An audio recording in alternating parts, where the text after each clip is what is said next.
Swami Abhedananda had once shared with us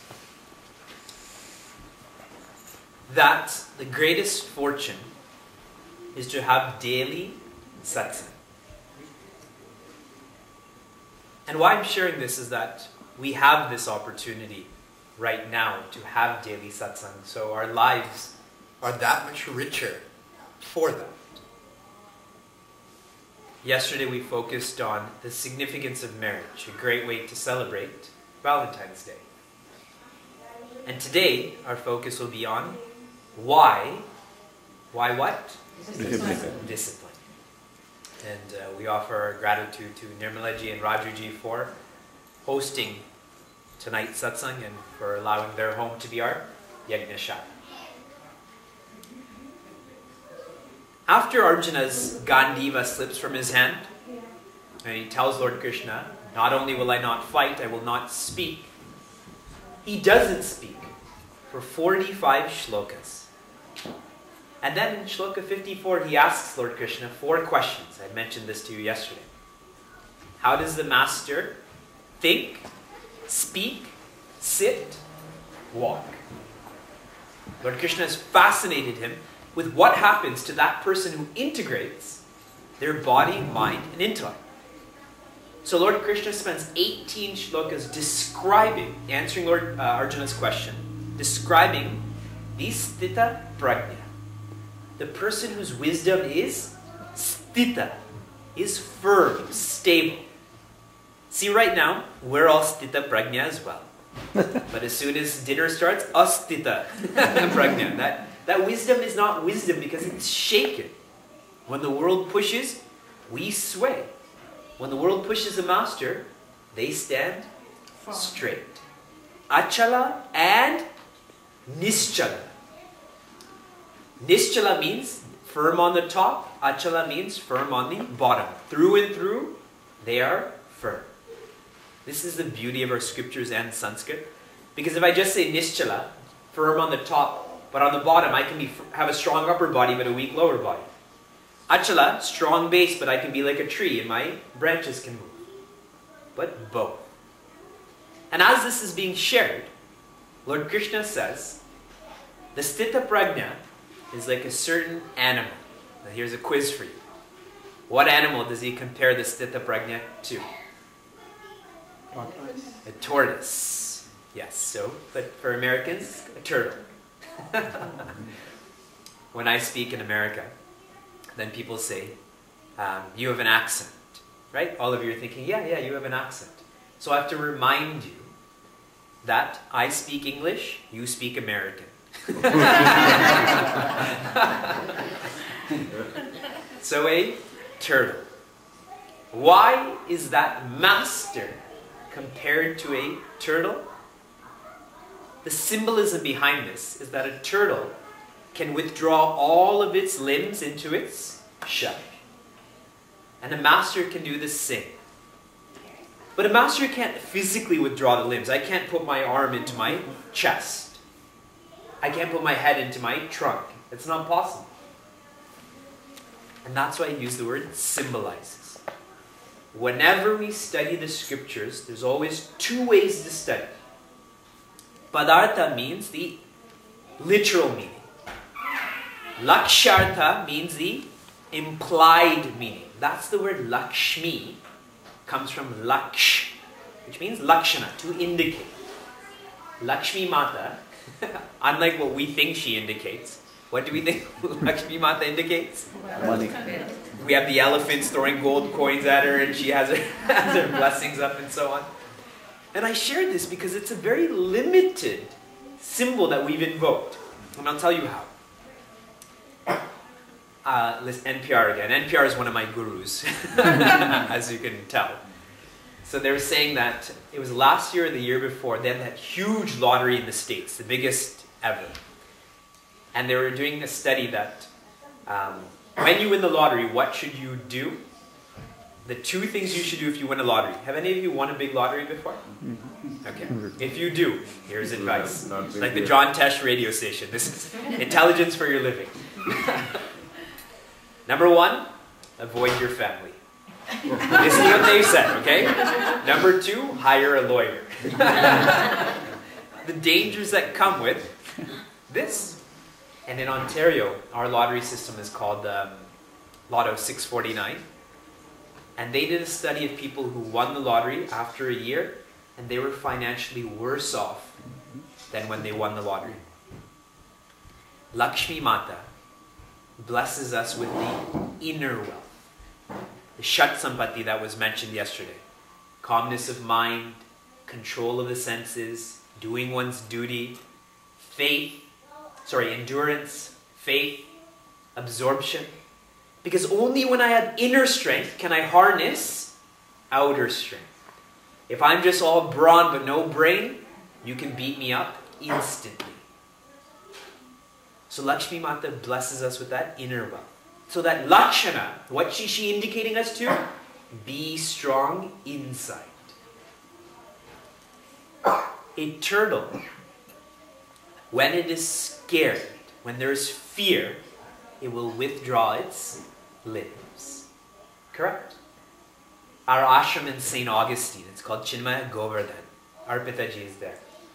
Beautiful ashram. They have 12 tortoises that live under the ashram. And they come out during the day because they need to dry off and warm up.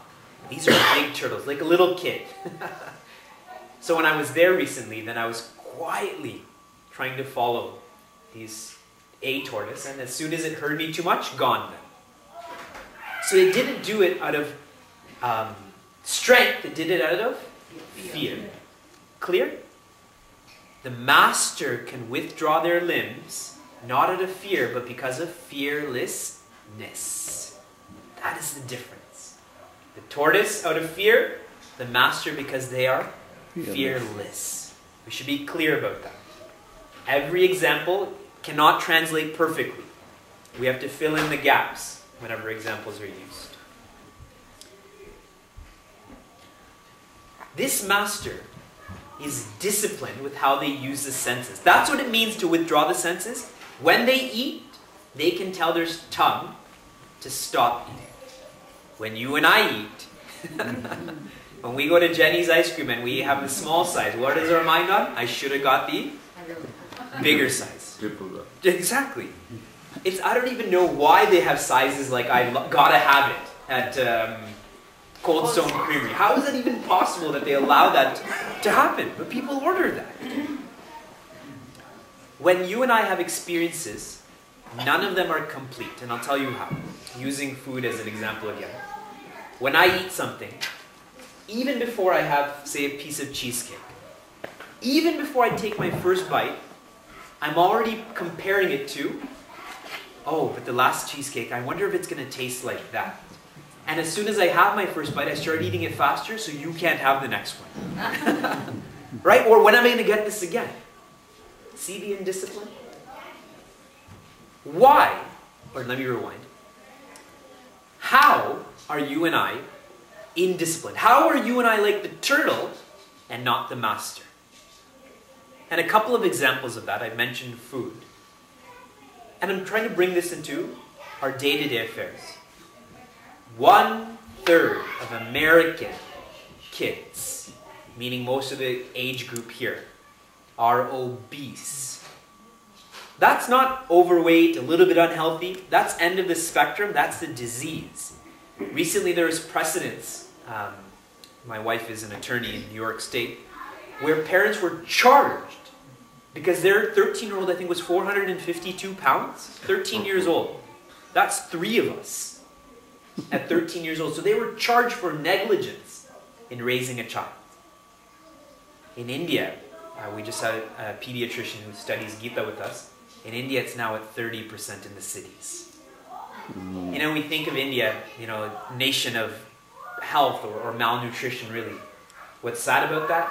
Not only are the rich getting richer and the poor getting poorer, the fat are getting fatter and the skinny are getting skinnier. It's not just wealth. It's also about food. 30%. Those are big numbers. Indiscipline, correct? This is where Mahatma Gandhi says, there is enough in the world for every man's need but not enough for a single man's Greed. greed.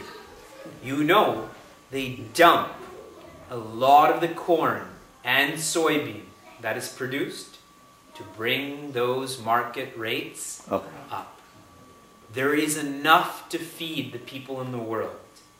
But it's because I want more money, because I'm a stockholder, and so they have a responsibility to fill my pocket up. So who cares if you go hungry? Put it in the ocean. These quotes that these masters say are not to be taken lightly. This is all happening. I'll give one more example of indiscipline. They've done a study that the average kid, and you know why they study kids and not adults? Because kids have hope.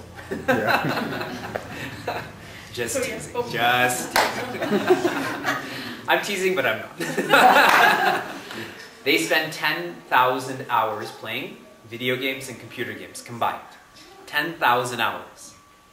And it takes the average kid, 10,000 hours to graduate from school. So they're going through a whole separate school system through playing a video game. But if you tell them to go to school, what is their reaction, right? See the indiscipline when it comes to playing a video game that I just can't stop. And at such a young age. Is it because of our sense organs that we're indisciplined? Is it because of the body? This is just hardware. My hand doesn't know if it's holding a watch or a bookmark. It does not know. It's just skin. It is the mind that is indisciplined. All of the IT people in the room, this will make you happy. That keyboard, that screen is just hardware. It is stupid. It is the software that directs that. I can change any monitor, but if nothing happens. But if the software changes, everything changes then. Agreed? All the IT people, they're sitting there. Yeah. This is what they pay us for. Recognize. So it is not the sense organs that are indisciplined. It is not the body that is indisciplined either. This is the same as my clothing. It is the mind that is indisciplined. So we focus some on how we are indisciplined, and I only gave 2 examples. We know many more examples than that. Why are you and I indisciplined? Why is this mind not ready to follow that which is right? At a technical level, the reason why the mind is indisciplined, because the mind, the body, and the sense organs are all created extrovert. See my eyes. My eyes don't see in my body. They see out of my body. My ears can't hear there's noises going on in my body right now. My heart is pumping. There's waves going on, but I can only hear my voice or noises or the snow outside. This mind and body and sense organs are created extrovert. This is what the scriptures teach and how thoughtfully they teach that. So they're created extrovert, and now, here's where we get into some higher philosophy.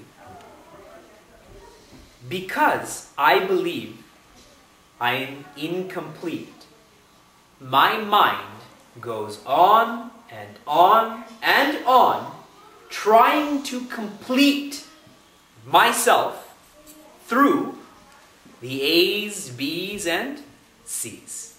Now here's another quiz for you. Those who read the Acharya.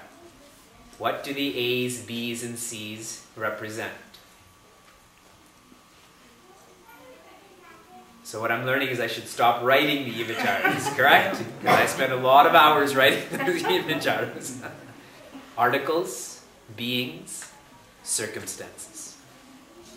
I run out to articles, to buy things, to complete myself.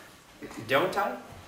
Whenever you're feeling bad, go buy something, right? Isn't that what the world says? Better yet, what's Coca-Cola's new slogan? Open happiness. It used to be can't beat the real thing. Now it's open happiness because they understand that we want to be happy, so they're cashing in on that. All of a sudden in Atlanta, Georgia, they're making happiness. What are we living here for? Let's go over there.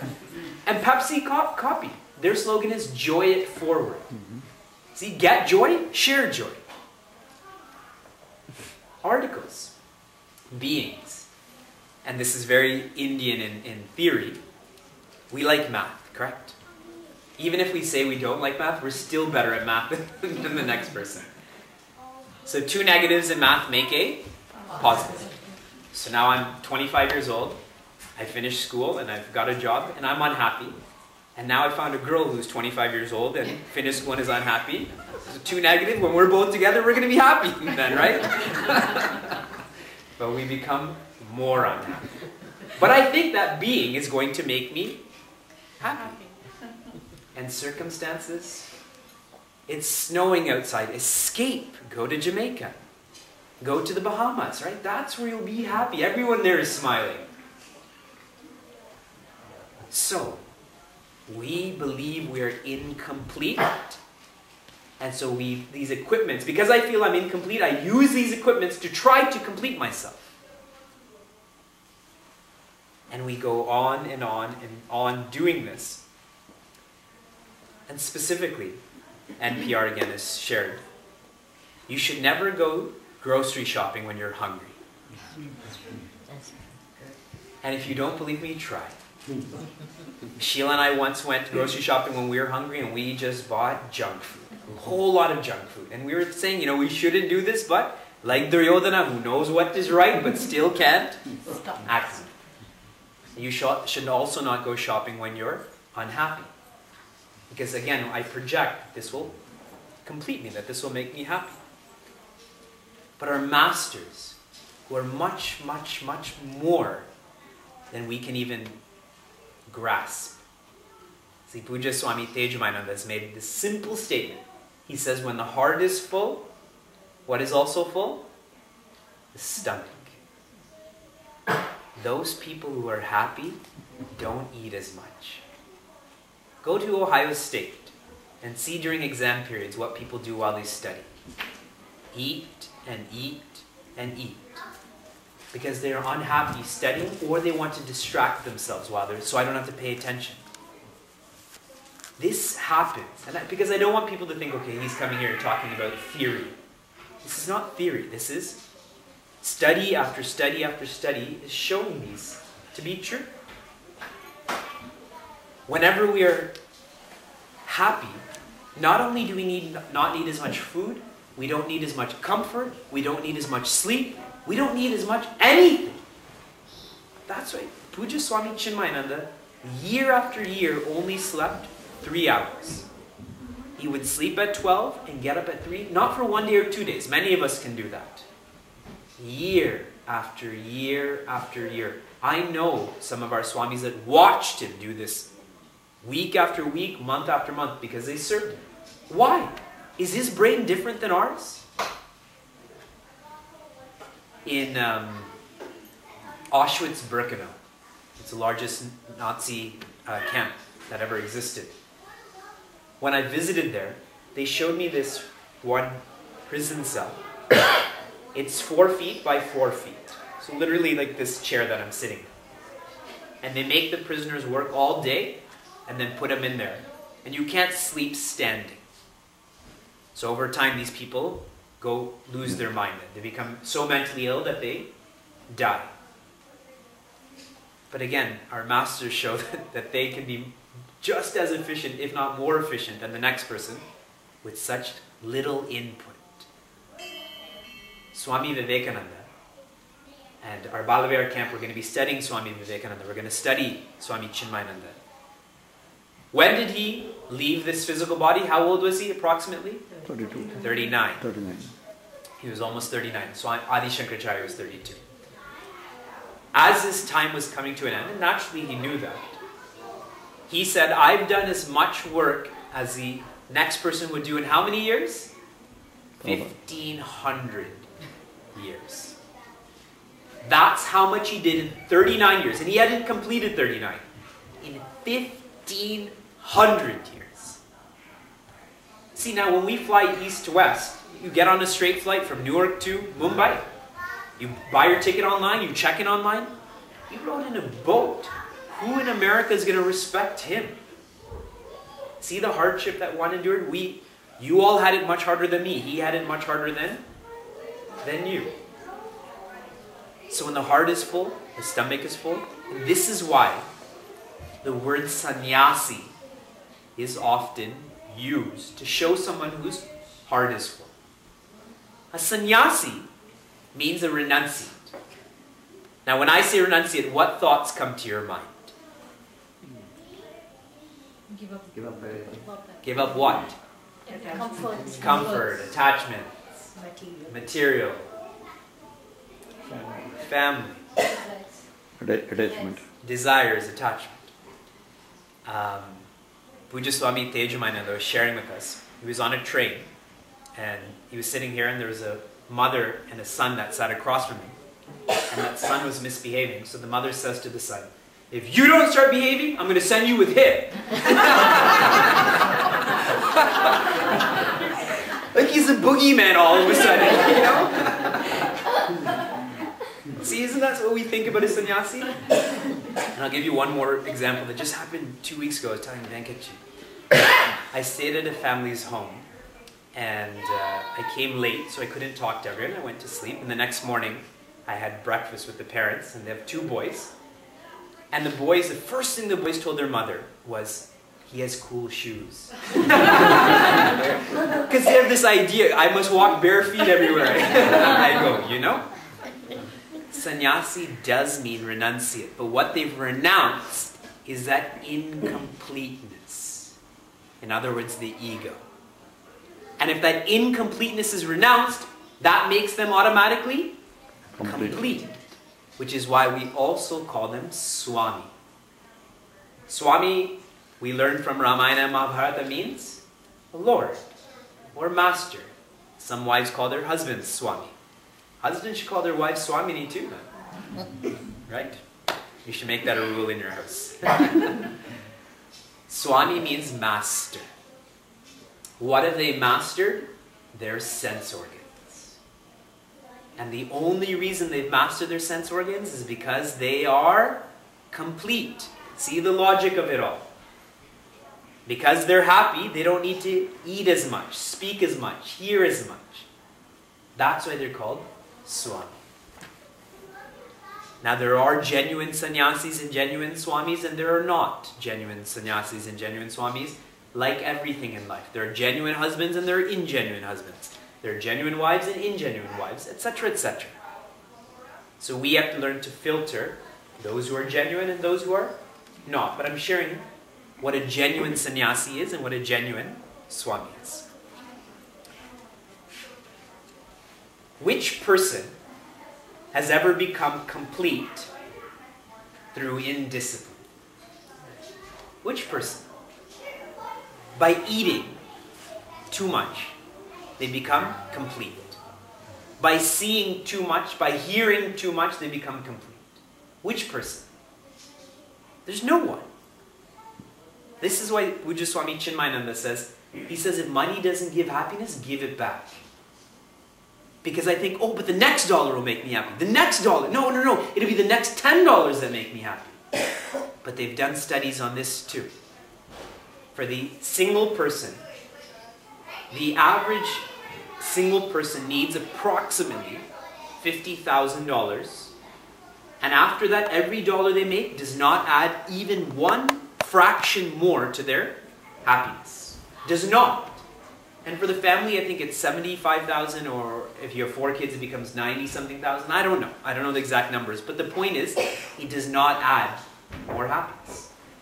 See how Swamiji said this 50 years ago. Now social scientists are putting studies to it. Yeah, they're right. After Warren Buffett made billions, what did he do? He gave it all away. Because he knew in his wisdom that, and he's a wise person, that this is not going to add to my happiness, but it can add to those people who are less than this 50,000 or whatever it may be. So he gave it away. Which person who has ever achieved success through indiscipline? No one. No one has ever achieved success through indiscipline. And an example of that is Einstein. What Einstein used to do is he used to sit on a chair like this. Albert Einstein, the great physicist. He was a physicist, right? He used to hold handfuls of marbles, sit on a chair, and calm his mind down. And the quieter his mind became, the more clear his thoughts became. Some of his greatest revelations and discoveries came like that. And then when the mind would become too quiet, he would fall asleep, his hands would loosen, those marbles would hit the ground, make a noise, he'd wake up. He'd get up, collect them all, and do it again. And do it again.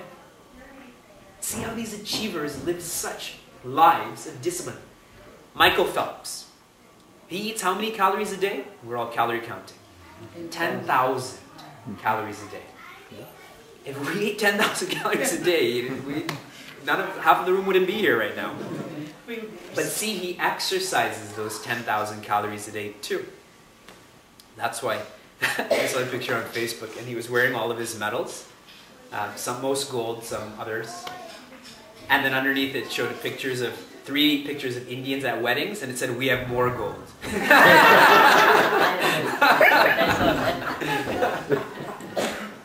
Discipline, again. He eats that much, but it's always matched with discipline. Every achiever. Okay. When Prince Arjuna falls from confidence, because he starts off with confidence.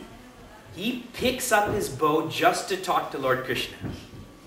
Imagine you and I are the only people in the room, and I pick up my microphone to talk to you. Clearly I'm ready to speak then, right, if I pick up a microphone. So he picks up his Gandiva and tells Lord Krishna. And he doesn't call him Lord Krishna. He says, "Krishna, put my chariot between both armies. I want to see who I'm fighting against. 1.2 million people on the Kaurava side. I want to see who I'm fighting with. 800,000 on this side." And when he is put in the middle, Lord Krishna says just one line. He says, "Behold, Bhishmacharya, Dronacharya." And out of those 2 million people in the battlefield, how many people does he see? 2. And that confidence starts to crumble. And so when it's crumbled completely, then he says, right before he's finished, he says, "Shishyasteham shadimam tvam prapannam." I am your disciple. Now you please guide me definitively. And what's beautiful about when he says this, one of our Balavar teachers in another center, her son was hit by a car and he died. He was 10 years old. And she was naturally devastated. Even now, she's doing much better. The husband's not doing too well. So she went to meet Puja Swami Tejamaya. And what he said to her, he said, when you hit the ground, you have to use that same ground to stand up. For Prince Arjuna too, he's fallen, but his grace at the end is that he surrenders to Lord Krishna. And I'll share an insight into this. There's 3 types of people in the world who are sick. I'm saying S-I-C-K, not seek. Sick, okay? Because you're thinking, how am I sick? The first type of person is sick, but doesn't know. Can you give me an example from our scriptures of someone like that? Ravana. See, I've said this same message every time I've come for 5 years. But I know you will remember, so I just keep going through my old notes and just erasing the date. Ravana was sick, but he never knew it. And so, he suffered. Number 2, the person who is sick, but knows it. And when I know that I've cancer or diabetes, then what do? I go to a physician and seek help. Who is such a personality from our scriptures? Prince Arjuna. The third type doesn't allow themselves to become sick. Who is that personality from our scriptures? Lakshmana. Correct. Lakshmana is a beautiful character from our scriptures. When Lord Rama was told that he's going to go to the forest for 14 years, no longer be the king and go to the forest for 14 years, Lakshmana heard about this. And he was about to, Lord Rama was about to say, tell him this, and Lakshmana said, I already know, and I'm coming with you. Coming with you. Obviously, Lord Rama didn't fight with him. He said, go ask your mother. So Sri Lakshmana goes to Sumitra Mata and says this, and this shows her greatness. She says, wherever Ayodhya is, wherever Lord Rama is, that is where Ayodhya is. So if you stay here, you'll be leaving Ayodhya. By you going with Lord Rama, you're actually staying in Ayodhya. I'm leaving. And then she says, I'm not your mother anymore. Mother Sita is your mother. And he internalized that so fully. When Mother Sita was being carried away by Ravana, she was slowly releasing parts of her jewelry to leave a trail. For our Balavar students, on that note, we have a scavenger hunt on Monday. Monday's a scavenger hunt, right? So there's another reason for you to come. Lord Rama, in his anguish, finds some of his jewelry, and in his agitated, disturbed state, his terrible state, he turns to Lakshmana, Sri Lakshmana, and says, do you recognize this jewelry? Is this Mother Sita's? And Sri Lakshmana, in the same just deprived state, says, I don't know, because I've never looked past her ankles. He really did treat Mother Sita like a mother, not just in words. So he never allowed himself to be sick. And this is where in Tulsi Ramayana it's also shared that the fulfillment of a mother, how does one know if they've fulfilled motherhood? Is if their child is devoted to Lord Rama. If their child is not devoted to Lord Rama, their motherhood is not fulfilled. Because giving birth to a child is physical. Lots of people can do that. Lots of 13-year-old girls can do the same thing. But to raise a child to love Lord Rama, that is the fulfillment of motherhood. And this is where there's a Sanskrit Subhashitam, words of wisdom. A parent that doesn't raise a child with samskaras meaning values, is an enemy to that child. Because I brought him into this world that by nature is challenging. We talked about that yesterday. But I've not given them tools or strategies on how to face the challenge. So they're just going to get beat up and beat down. But if a child has been given these values, they stand up and start to lift people around them too. So, my point in this is that when Prince Arjuna falls, because you all thought I forgot where I was going with this. When Prince Arjuna falls, Lord Krishna lifts him up in 3 ways. He uses 3 different strategies to lift him up. He first gives him PhD level message. Then he knows that Arjuna is perhaps not understanding, so he comes down to a master's level. He understands that Arjuna is not understanding, so he comes down to a undergraduate level. 3 levels. It shows the greatness of his teaching and how much he loved Prince Arjuna, that he didn't say, okay, take it or leave it, I'm out of here. He kept working and working. 18 chapters, 700 shlokas, he worked. Imagine how patient Lord Krishna is. So the first level that he goes to, and I'll share one more point to this, we too need these levels of messages, because Swami Vivekananda, Puja Swami Vivekananda, has shared, all of us are born with a rock, and we are bound to that rock. Some have a big rock, some have a small rock, and we're given a hammer too. Some are given a mallet, a rubber mallet. Some are given a sledgehammer. And the idea is to start breaking away at that bondage. But we all have different rocks and different tools. So we need different messages.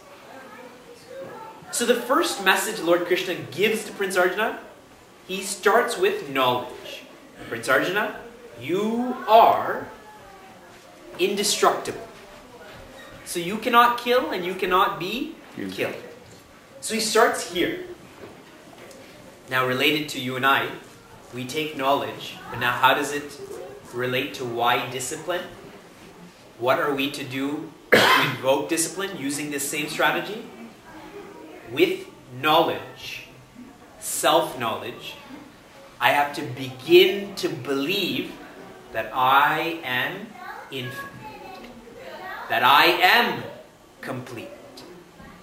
See how if I start to believe that I won't depend on A, B's, and C's, discipline will naturally fall into place. That's the power of knowledge. This is why I was saying earlier, you can't pay for this. Knowledge. First point, why discipline? Knowledge. By studying my nature, I will naturally become more disciplined. And why knowledge? Because the only reason you and I feel incomplete is because we don't know we're complete. We're ignorant of it. What is the opposite of ignorance? There's only one opposite, and that is knowledge. If Hamsaji and I are both millionaires, and she knows it and I don't, she goes about living her life freely, and I go about struggling. Yet when we both go to the bank and say, value us, that banker, he or she will say, you're both millionaires. So what is the only difference between us? She knows, and I don't. That's it. I don't have to create the $1 million. I just have to, and see the choice words we use. Rediscover, realize, enlighten. It's already there. I just need knowledge to start to believe it. And what's humorous about this, in our scriptures, in Tulsi Ramayana, right at the beginning of Ramayana, there's Namayana, the glory of the name of Lord Rama. The nature of the name is the master, and the qualities are the servant. Wherever a master goes, a servant has to go too, right? Let's test it out.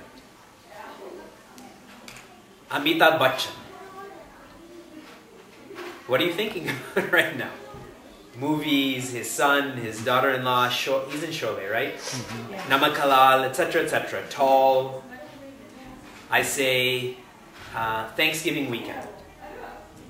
Walmart, eating with the family, holidays. This is just a random collection of letters, but see how the qualities follow that name? And that's what it said, Lord Rama liberated thousands. Lord Rama's name has liberated millions. And the point behind all of this is that we all believe in our name. We have great, if I sign my name on this check, you can deposit it. Or tell them I sent you over there. Right? We have great faith in our own name. But when it comes to the Lord's name, such little faith. We don't believe that we're infinite. We're studying self-unfoldment. We're studying Gita. But we don't believe. And I'm not saying that we should be fanatical. Belief should be built on knowledge. I don't believe that there's a Germex bottle in my hand. I know there's a Germex bottle in my hand. That's how I should know that I am complete. And to make it in a day-to-day affair,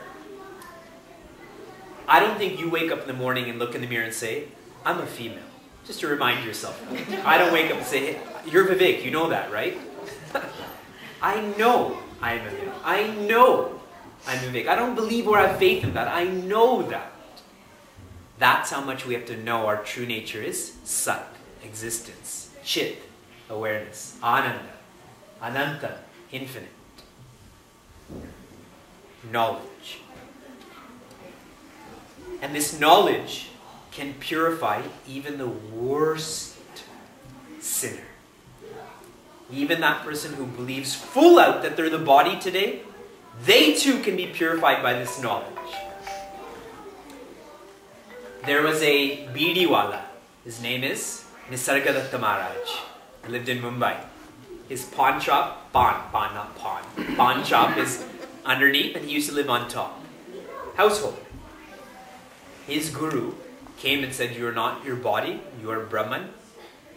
And he took that, believed it, took it so deeply to his head, heart, and hands that it was a matter of time before he attained that enlightenment. And he wrote a strong book called I Am That. And I've read it, and someone can't make up the thoughts that he had said. You know, I can say I'm enlightened right now and fool you all. But reading his thoughts, these are not made up thoughts. This is purely from experience. And like, that's why I mentioned a householder. Many of us think, but when are we going to get enlightened? When we renounce our family, correct? That's what you all said earlier. Even the worst sinner. Lord Krishna talks about this in chapter 4, that with knowledge, you can the knowledge is this raft to cross over Maya. What does Maya mean? Vidya. Illusion. Ma means no or not. Yaha means that which is or who. So Maya is that which is not. Which is why Maya is known as that which makes the impossible possible. Now our nature is infinite. How in the world did we become finite? How can the infinite become finite? Mathematically it's not possible. Spatially it's not possible. Philosophically it's also not possible. This is why I'm stressing knowledge. You and I are free. Using Pujya Swami Chinmayananda's rope snake example, if you had a conversation with the rope, "Hey, how come you became a snake the other day?" That rope will say, "I wasn't a rope snake, I'm not a snake, and I can never be a snake. I am a rope."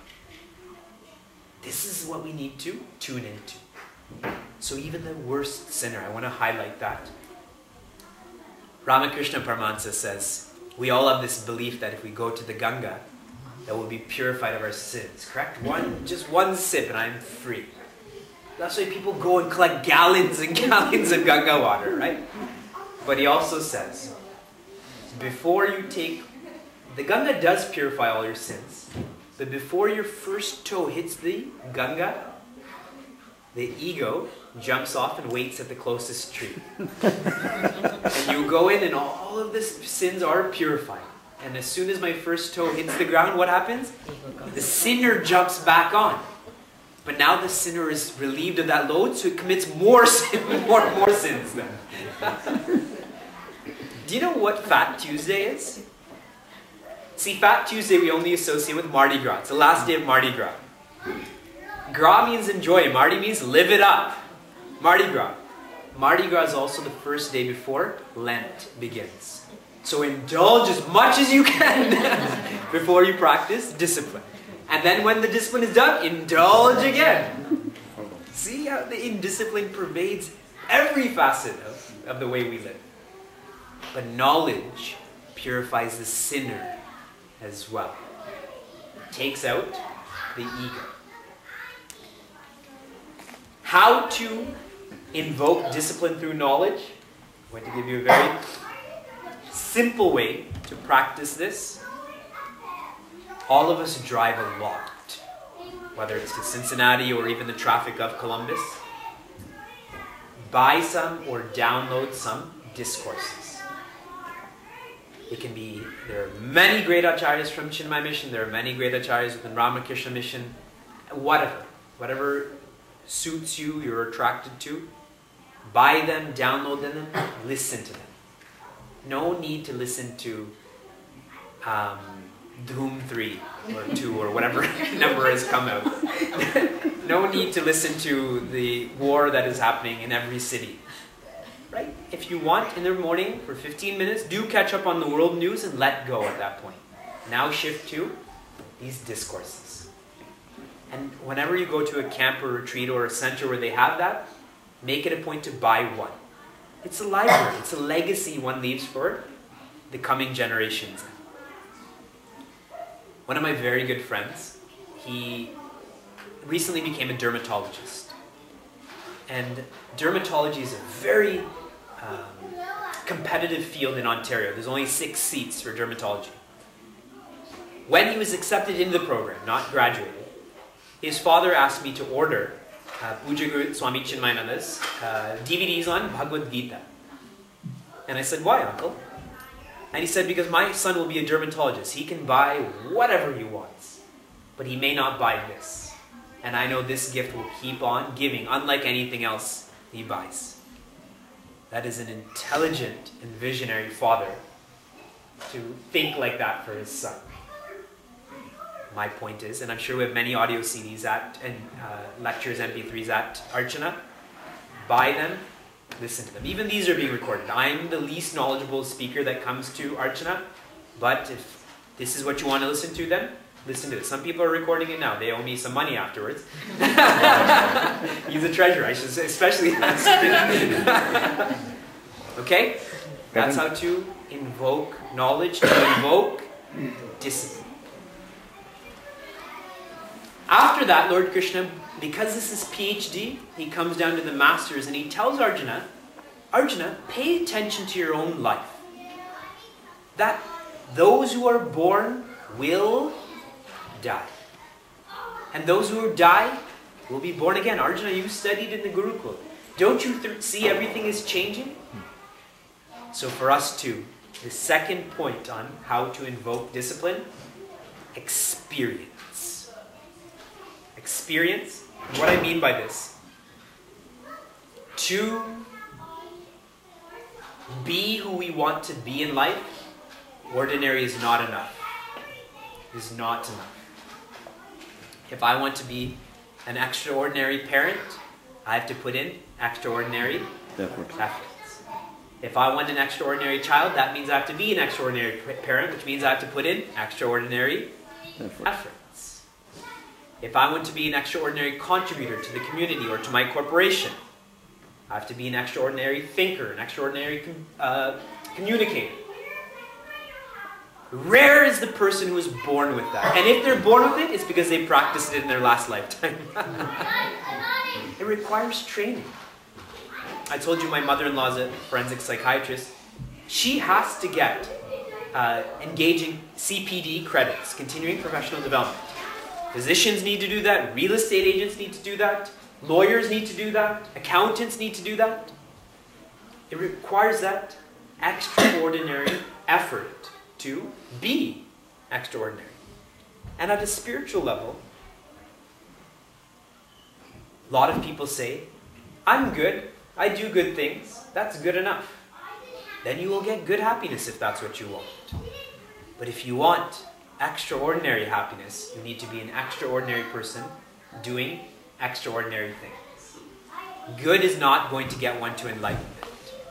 A big number is not infinity. It needs more. There's a book that came out last year, 2 years ago. It studied 50 achievers in our, his name is Stockwell. Malcolm Stockwell or something like that. Whatever his name is, yeah. So he studied 50 achievers and tried to find the connection between all of these people. People like Michael Jordan, Bill Gates, and people who achieved in their respective fields.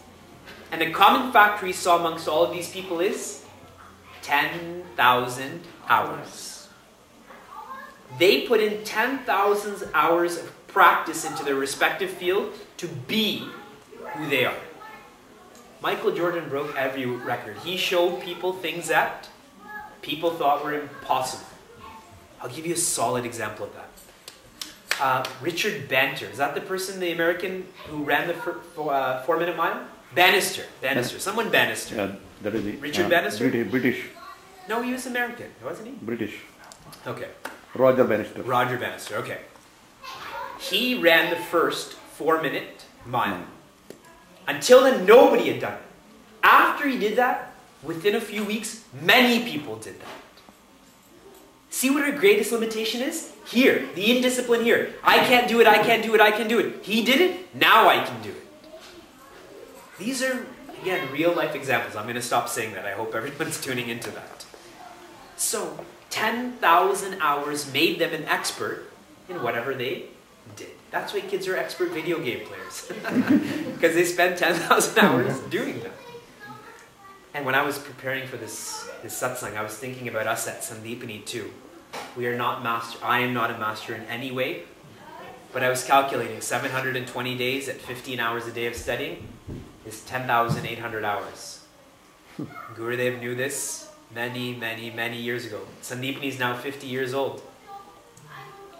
That's how much effort one needs to invest, how much discipline one needs to practice to be a success.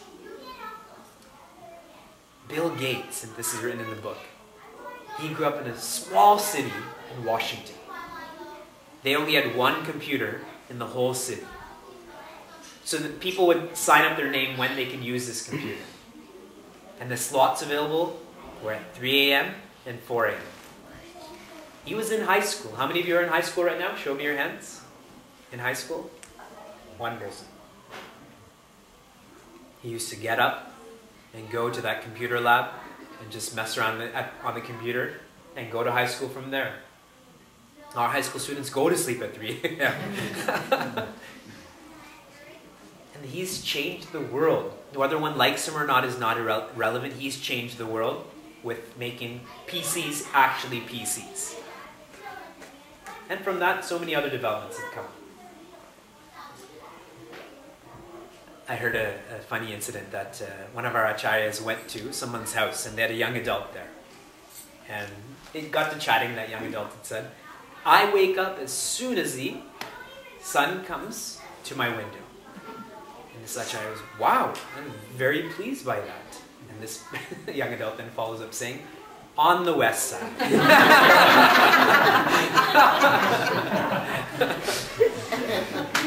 That this investment has to be there to be a success. And now I want to spin this in a spiritual way, especially for the parents. Indians, we tend to parent on excellence and not effort. And that is a dangerous way to parent. And I'm sharing this, I am not a parent, but I'm quite aware of how my parents raised my sisters and I. And I work with thousands of kids and their parents. When I reward my child for excellence, that means they will be happy when they excel. When they win a race, get 100%, become the vice president of their school, whatever it is. But there will be a day when someone is faster, richer, smarter, more popular, more powerful, whatever it is, and that day they will be crushed. And unlike all of you, you faced the crush of moving to this country and working to survive. You didn't work to thrive, you actually worked to survive. If you didn't work, you wouldn't survive. The next generation is not working to survive. They'll survive whether they work or don't work, because you'll look after them. Their work is to thrive. So far, so good? So they've not experienced that crush. Now, if I switch it around and practice what chapter 3 teaches me, do your best and leave the rest, I reward my child for effort. That as long as they do their best, good for you. Whether you win or not, whether you are the president or the least person who got the least amount of votes, as long as you've done your best, good for you. I'm proud of you. That person becomes the master of happiness then. No one can take that from them. See, whenever we talk about success, it's always external. But success is not external. Success is internal. I once did a workshop, and the title was Success Equals Question Mark. And later in the workshop, then, the thought that was shared is success equals happiness. And I'll tell you why. Sabita, you're a dentist, correct? Any engineers here? Engineer, okay. Your secular gauge of success is how many patients you make happy. Yours is how much stuff you build that keeps people safe at a very base example level. So your success, if you say, yeah, I'm so successful, he doesn't agree. You say you're successful, she doesn't agree. But what is that one thing that everybody wants, regardless of whether they're humans, animals, plants, or stones, whether they're young or old, past, present, or future? What do we all want? To be happy. Why do I want to fix people's mouths? To be happy. Why do I want to fix a bridge? To be happy. So the only person who is really successful is the one who is happy. Everyone else is talking about it, but they're just karma kandis. It is. That is the difference between a motivational speaker and a spiritual teacher. A motivational speaker will teach us how to succeed in the world. The spiritual teacher will teach us how to succeed beyond the world. This is still karma kanda, but actions only beget actions. This is jnana kanda. This will take us beyond the spectrum of action. Subtle difference.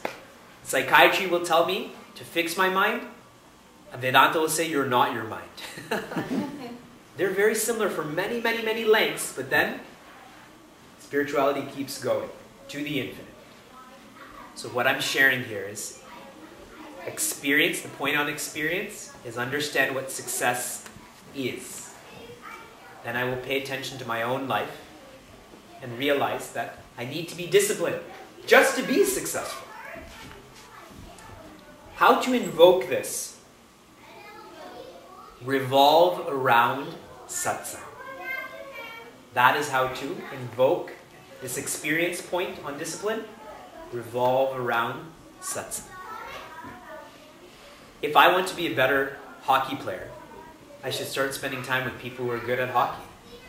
They'll share their thoughts, their secrets. They'll show me how hard they work. They love it, their passion. I will start to imbibe the same. Revolve around those who are really successful with their lives. The strongest way to invoke, at least in the beginning, is person-to-person interaction. After my wife and I have established our love, then I can call her over the phone and say I love you. But before that, it has to be in person, and I have to show her that, correct?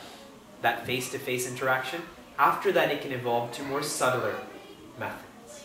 So if I want to grow, it has to be around people who want to grow too.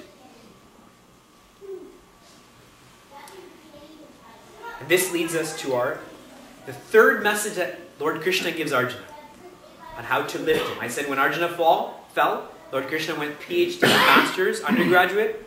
We're going knowledge, experience, and the third is responsibility.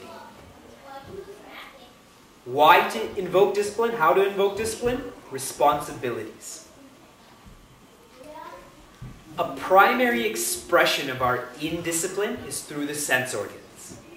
Listening to the radio too much. Touching too much.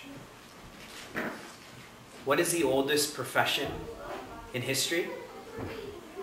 Prostitution. What is the #1 word searched on the internet? Pornography. See, touching too much. In Vivekji, there's a beautiful section of shlokas, powerful, where Adi Shankaracharya describes 5 different creatures that have an infatuation with one sense organ. For example, he refers to the elephant that is infatuated by the sense of touch. So that's how hunters catch them. What is a moth infatuated by? Light. And goes into the Flame. fire. And then he says, now what if there's an animal that's infatuated by all 5 sense organs? What would be their fate? One human being. And then he says that the sense objects are more fatal than cobra poison. Because for cobra poison to be fatal, it has to be in my bloodstream. If it's sitting in a pot next to me, it doesn't affect me.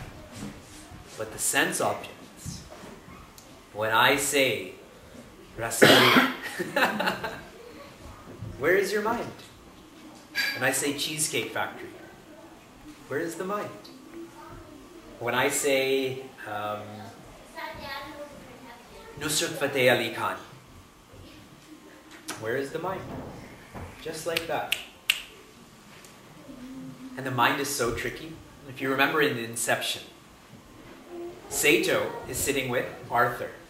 And Arthur tells Sato, they're in the helicopter at the beginning, don't think of elephants. And then he asks him, what are you thinking of? Elephants, right? You never know what the mind will do. So my point in this is that the sense organs are how we express our indiscipline. So how to bring discipline to the sense organs? Engage the organs of action. Lord Krishna talks about this in chapter 3. When the organs of action are engaged, I don't need to engage the sense organs. In other words, when I'm engaged in my responsibility, I'm not focused on what I need to eat or what I need to hear or anything like that. It's when I'm bored that I eat more, listen more, watch more.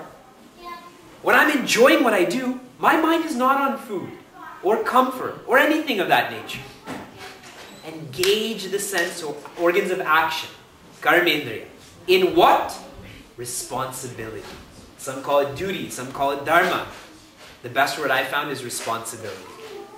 Duty is something that a soldier does. Dharma is a word I don't understand. Responsibility I get. Every one of us has our own responsibilities. And why do we need this?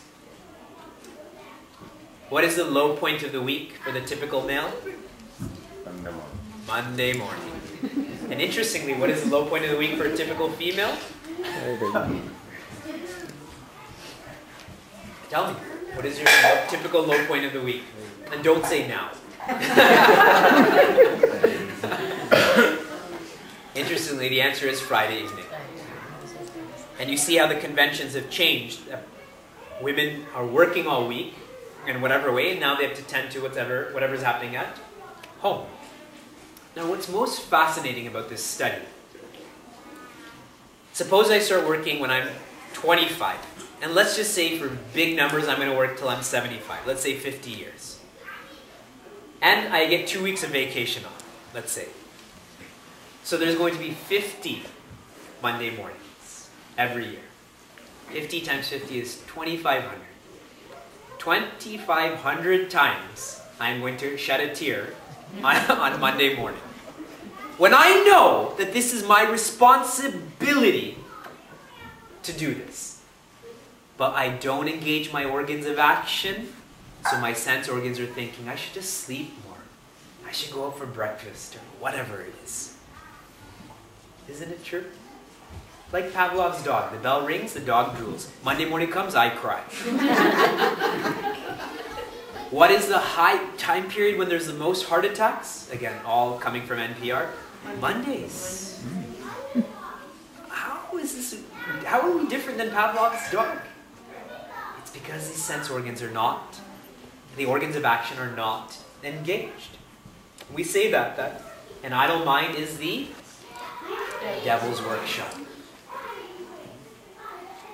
When Hanumanji, Angad, Jambavan, they all reached Rameshwaram, and Jatayu's older brother had said, Mother Sita is Shata Yojana, 800 miles away.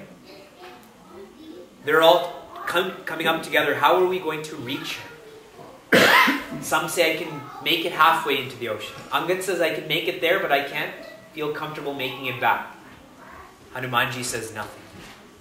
Then Jambavan goes to Hanumanji and says, don't you know your only purpose is to serve Lord Rama? And as soon as he hears this simple sentence, he starts roaring. His father is this Kesari. Kesari Nandana. Kesari means lion. His father is a monkey, a lion-like monkey. He's just roaring and roaring. And he says, Jai Shri Ram. And when he jumps, he pushes the mountain down. When he engages the organs of action in that purpose, see how all of that fear, indiscipline, reluctance, anxiety, stress, all of that falls away. Simply knowing why. Yesterday we studied about why marriage. Essentially, that was one of our points. If I know the purpose of marriage, my marriage is smooth. When I'm iffy about the purpose of my marriage itself becomes iffy. If a husband and wife are totally devoted to each other, would they ever be disloyal, unfaithful? But when the connection is strong, that would never happen.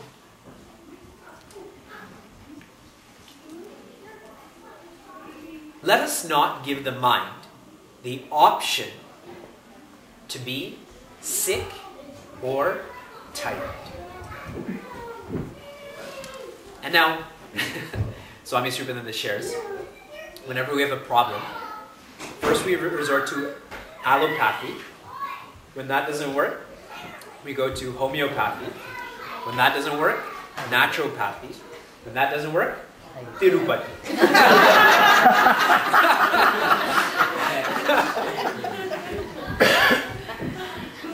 What I'm sharing is the strength of mind pervades the body. This is software. This is hardware. The software says, show a K, the hardware will show the K on the screen. Don't give the mind the option to be sick or tired, and the body will not get sick or tired. A hypochondriac gets more sick. A hypochondriac thinks everything in the world is wrong to them or with them. They think that, so it becomes reality. As you think, so you become. This is where scriptures talk about uparama. Shama, calmness of mind. Dhamma, control of senses. Then uparama. When I do my duty, when I engage in my responsibilities, I should not have likes and dislikes. Likes take me here, dislikes take me there. And I just keep getting pushed around. And Puja Swami Chinmaya jokes about this. He says, when you have likes and dislikes, when you chase your likes, it runs away and the dislikes chase after you. So we always lose. But when we engage in our responsibilities, you should do it because it has to be done. And no other reason. When one does their kartavya karma, meaning their responsibilities, whether there's a fruit or not is secondary. And Madhusudana Saraswati writes this so beautifully. He says, when you grow a fruit tree, we tend to think the primary fruit is the fruit itself. But that's not true. The primary fruit is the shade and fragrance. That comes before the fruit. Whether the fruit comes or not, that's bonus. But doesn't the shade and fragrance come from a tree?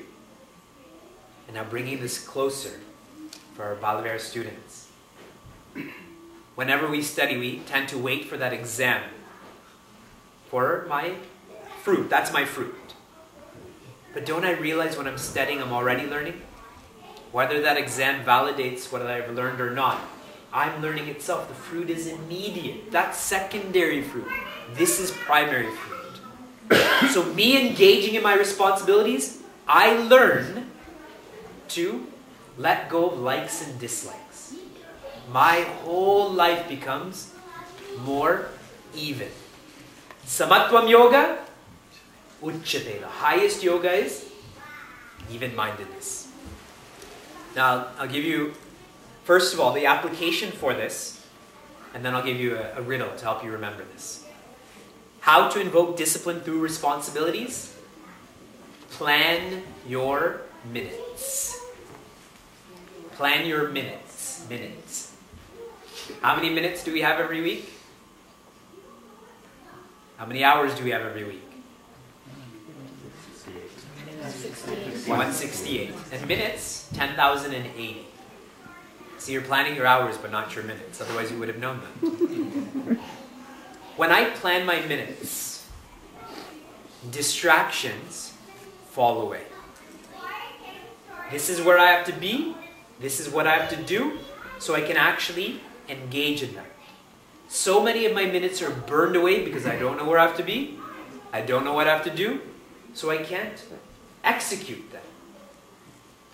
When I plan my minutes, I slowly plan my mind. That's the software.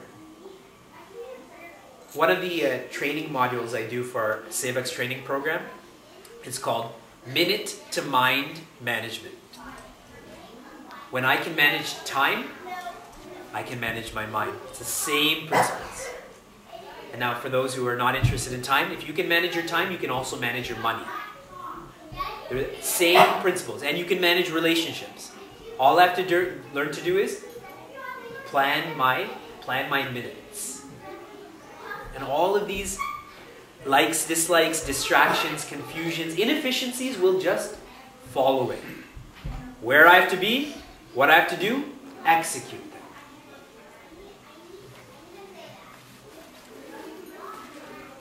Oh, it's right here.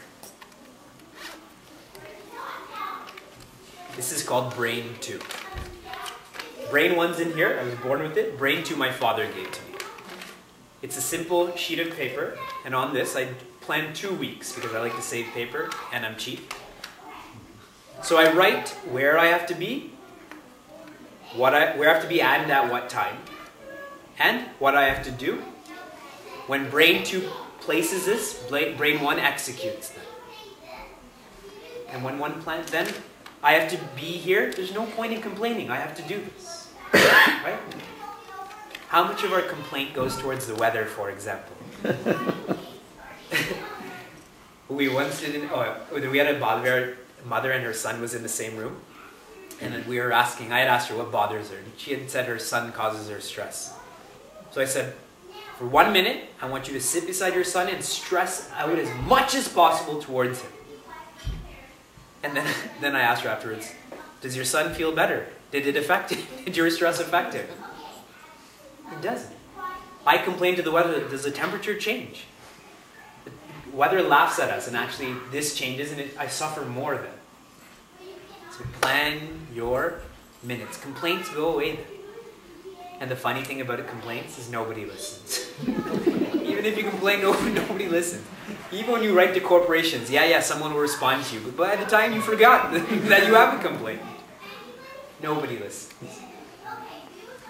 And that's what's funny about public speaking. Our Balavar students are going to be doing public speaking. The second greatest fear humans have is public speaking. But what we don't realize is that everyone's thinking about themselves. They're not thinking about the speaker. What is there to worry about? Right now you're thinking about dinner. I can be saying anything. Isn't when we go on Facebook or we even look through wedding pictures, we're not interested in the couple.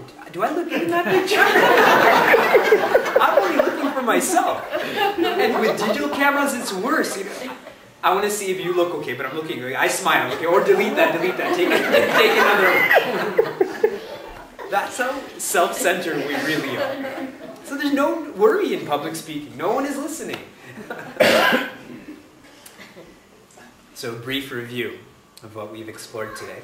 Oh yeah, I have to give you a quiz. That's the best way to do the review. What does Lakshmi mean? What does Lakshmi mean? Strong. And technically it means inner being or indicator. Okay, close enough. You've got it correct. A tortoise is compared to the other way around. What is compared to a tortoise? Master. A master. What ashram did I go to that has turtles living underneath?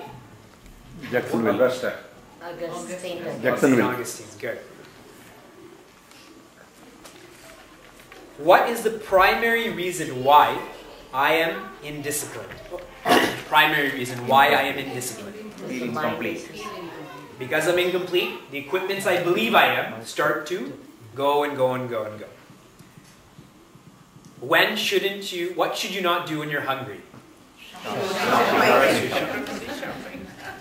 What does sannyasi mean? What does it mean? You know this, technically. Somebody who is complete. The one who is complete. Because they've renounced what? Ego. They've renounced incompleteness, so they're complete. And so they're also known as? Swami. Which means they're a master of? Sense organs. Who was the person that I gave as an example of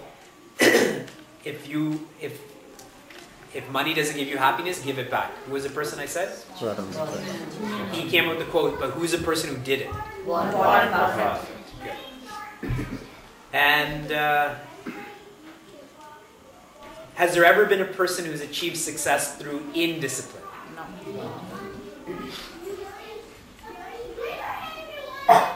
Who does Prince Arjuna see on the battlefield? Drona and Vishnu. Correct. How many strategies did Lord Krishna use to pick him up? 3. Highest level, what did the example I gave you? PhD. Undergraduate. Okay, what was a PhD level message on how to invoke discipline? Knowledge. Knowledge. Good. And what did I say? How to invoke knowledge? What was the practice?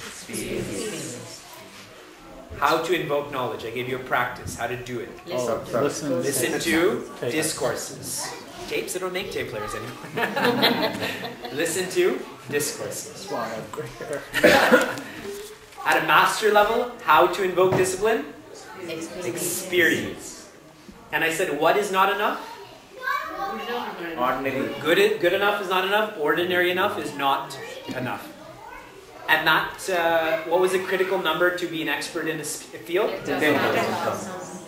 And how to practice this? Engaging Plan in every response. How to practice, I said, at an experience level. Revolve around satsang. Revolve around satsang. Revolve around those people who are practicing discipline, who are experts in their field. If that's a field you want to be an expert in. What one should do. The first statement, here's another quiz question. What was the first statement I made today? First statement I made today. Greatest fortune is to have daily satsang. Greatest fortune is to have daily satsang. When an Acharya comes to your respective center, you should all use your vacation days and just be with that person. I'm not saying me, I'm not coming next year, so don't think, oh, because I want you to be around me and so on. I'm saying the next Acharya that comes, take your vacation days and just be around them. Far more learning happens outside of the classroom than inside of the classroom. In Art of Contemplation by Puja Swami Chinmaya, he says the role of the guru is to show a shishya that it's possible to have a quiet mind. Right now we don't think it's possible. And we think, yeah, this is a controlled setting. But even in an uncontrolled setting, they will show you that it's possible to have a quiet mind. And a quiet mind is a full mind. Revolve around that satsang. These past my time in Bharat, I got to be around Guruji for days and days and days, and it was just fulfillment at its fullest. PhD, masters, undergraduate, how to invoke discipline, focus on responsibilities. When these organs are engaged, what organs do not need to be used? What needs to be engaged? Which organs? Then which ones don't need to be engaged? Perception. When my organs of reaction are engaged, of action are engaged, I don't need my organs of perception. They're just there. This is the secret behind meditation as well. When my mind is on the Lord's feet, I don't get lost in what I'm going to eat or what I'm not going to eat or the noises that are happening over there. We get lost in, not in meditation, we get lost in sounds because the mind is not there. And what option should we not give to the mind? To be sick or tired. Do not give the mind the option to be sick or tired. It will take that option. Tomorrow morning, when that alarm clock goes off and that thought of the mind comes, I don't think you're feeling well today. Gone. You will be sleeping. Or you worked really hard. Sleep a little bit. Gone. Don't give it those options. And you'll see how strong you are. How to practice this? Plan your minutes. Okay. Now the last section of thoughts I want to share which is on application. And I'd shared, just like yesterday, I shared 3 points on application when it comes to marriage, significance of marriage. What were the 3 points of application I told you yesterday? The first is Males and females are equals. Remember that males and females are equals. The second is resolution. That whenever there's a conflict, my vision should be on resolution. The focus can be on the conflict, but my vision is on resolution. When I drive, my vision is on Columbus, but my focus is on the gas pedal and the steering wheel and so on. If I lose that vision, I crash then, don't I? If I'm looking at my steering wheel and driving, what will happen to me? And then, the secret to being with people? Please. P? Pray. L? Engage.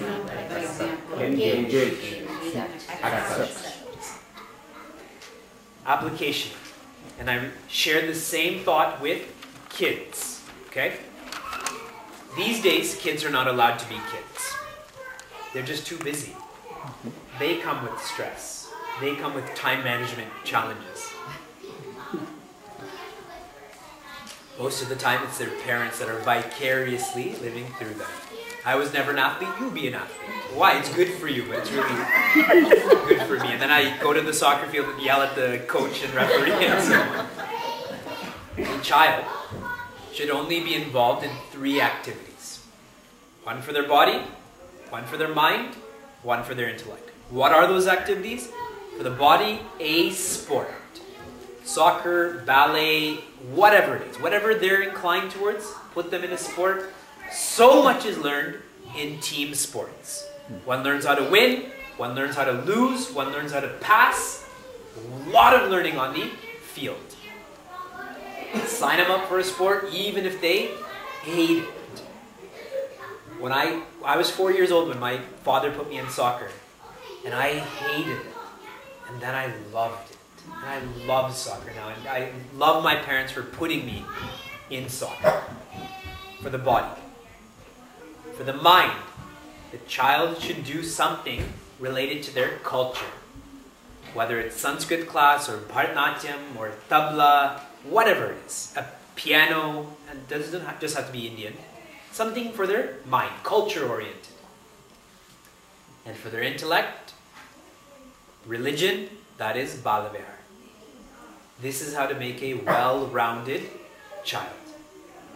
If I go to the gym and only work out my arms and not my legs, I will not be a strong person and I won't be a good-looking person. And if I did the opposite, same goes. I can be very rich but very angry. That doesn't make me a good husband. I can be very peaceful but very poor. I can't provide for my family. I have to be well-rounded. These 3 activities. Now for the adults. Why discipline? At the body level. One has to exercise for 30 minutes a day. I didn't say only during daylight savings time. I said a day. Every day, 30 minutes. And if one goes to the gym, that's best because you see the satsang around you. And if there's a confusion when it comes to the gym, make sure you have a gym partner. That way, if they come to pick you up, even if you tell them you're not coming, you have to get up to tell them. You may as well go to the gym at that point. Or if you have to pick them up, again, win-win situation. And if that's not possible, get an elliptical, get a treadmill. It's worth the $1,500 or $2,000. It is. Every government should subsidize gym memberships or gym equipment. My God, they'd save a lot of money in the healthcare system. In America, I'm told 17 cents of every dollar goes into healthcare. Spend that on gym memberships. Force people to go that. Phys ed is getting cut out. Now they are giving. Now the insurance is now giving health incentives. Yeah. Exactly. Good for them. Good for nationwide. If you're not of that temperament, that you cannot do this exercise, that's not your scene. The key to staying healthy is exercise and eating. So if exercise is not your scene, then you have to focus on eating. And what that means is, starting today, you have to give up something that is white. That either means salt, or sugar, or rice, or bread, or butter. Butter is pretty much white. You have to give up something that is white. Then, at the body level, discipline will be lived. Not just talked about, lived. At the mental level, how to apply this? And you're not going to like it, but I'm going to say it anyways. Sleep earlier, wake up earlier. It's said that you should never bathe in a river from the time of 3 a.m., 9 p.m. to 3 a.m. That's the time the Gandharvas and Rakshasas have that time. This is what happened to Prince Arjuna and the Pandavas. They went to the river at night because they had come from somewhere. And Chitraratha was there. He was a Gandharva. And they got into a huge battle. Arjuna's horses actually came from Chitraratha. My point is, the day is divided into 3 periods. 3 a.m. to 9 a.m. is the sattvic part of the day. The atmosphere is cool, clean, the mind is calm, most people are sleeping. 9 a.m. to 9 p.m. is the rajasic part of the day. Stock market starts, honking, traffic, eating, phone calls, emails, etc., etc., etc. 9 p.m. to 3 a.m. is the tamasic part of the day. People gamble all the time, but most of the gambling happens. Murders happen all the time, but most of it, theft, prostitution, drug dealing, everything. It happens all the time, but majority during this time. This is why Ravana always wanted to fight at night. Rakshasas grow stronger at night. Devatas are stronger during the day. And this is why our Jnana Yajnas, etc. should finish at 8:59. Then rush home and go to sleep. I know, now we're running a little bit later, but we're just a little bit later. At 10 a.m., suppose you had breakfast at 9, and you're full. And at 10 a.m. you happen to go into the fridge and you see a piece of strudel, whatever it is, sweet that you like. You'll probably close the fridge. 9 p.m., you had dinner, you're full. 10 p.m., you happen to go in the fridge and see that dessert. What are you going to do? Eat it. The mind is more tamasic. It is. That's what happens. Our discrimination is lost at night. When do we waste time on the internet more? At night. Go to sleep earlier. And that doesn't mean sleep longer. That's why I also said wake up early. And I've said this before, there's so many good ways to do this.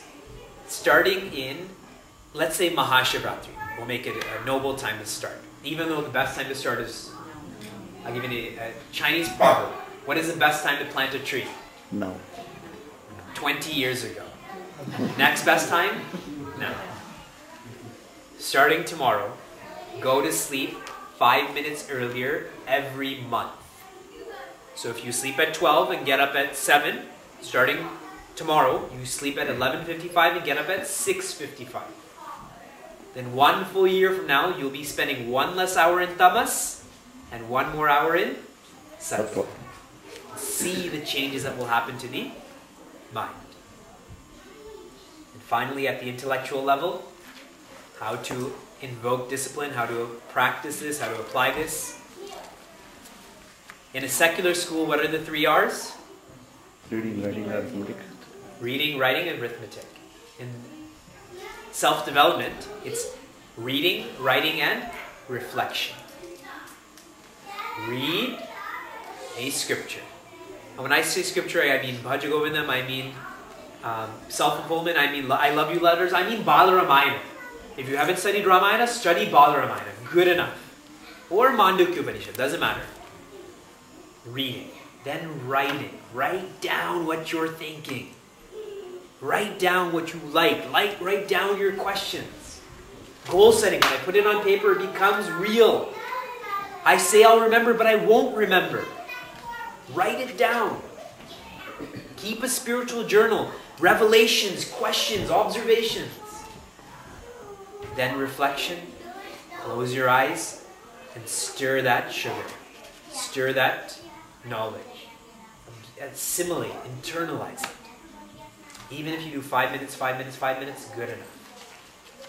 Reading, writing, reflection.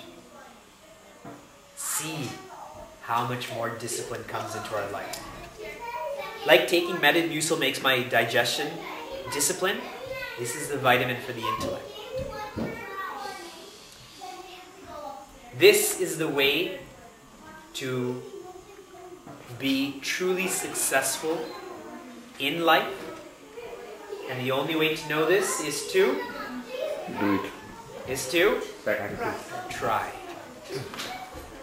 Try. If I don't try, how will I ever know? If I don't try to get to Cincinnati, it'll take me forever, correct? But as soon as I try, it's a matter of time, effort, resources till I reach Cincinnati. Try. So we went through why discipline, why we went through why indiscipline, and then we went through why discipline as well. Okay? Now, I was going to leave some time for Q&A, which I'm not going to now. Whoever wants to hear a few more thoughts, then you can sit here and I'll share some thoughts on that, because I wanted to leave some time for a Q&A while everyone else gets ready for dinner or goes home or does whatever you want. Okay? My contract is done now. This is all bonus.